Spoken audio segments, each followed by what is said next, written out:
സ്വാമി സാറിനെ എല്ലാ വർഷത്തിലും ഈ പറയുന്നാലും വിട്ട് വിളിച്ച് സാർ എനിക്കൊരു അവസരം തരണം, എനിക്കൊരു അവസരം തരണം എന്നൊക്കെ ചോദിച്ചു. ഞാൻ ബിഗ് ബോസ് കഴിഞ്ഞിട്ടും വിളിച്ചു ചോദിച്ചു. അപ്പോഴും സാറ് ഓക്കെ ഓക്കെ നോക്കട്ടെ എന്ന് പറഞ്ഞു. പക്ഷെ അടുത്ത സ്വാമി സാർ ഡയറക്റ്റ് ചെയ്യുമ്പോൾ ഇവൻ നായകൻ. ഒരു ബ്രാൻഡാണ് SN സ്വാമി സാർ. മമ്മൂക്കയെ ലാലേട്ടൻ, ഞങ്ങൾ വെച്ച് മമ്മൂക്കയെ ലാലേട്ടനൊക്കെ ആയിരിക്കും. ഞാൻ എടാ എവിടെ ചെന്നാലും ഇവൻ തന്നെ.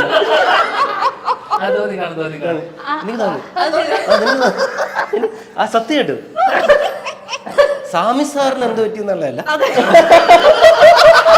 അത് പറഞ്ഞു വന്നപ്പോ അങ്ങനെയല്ല, സ്വാമി സാറിന് എന്ത് പറ്റിയെന്നല്ല.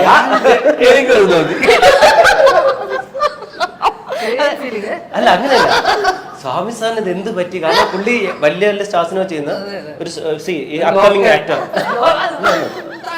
നീ കിടിലോടാ, നീ 2 സിനിമ ഡയറക്റ്റ് അടുത്ത് ചെയ്യാനുള്ളത്. ഞാൻ കിടിലെന്ന് പറയുന്നു.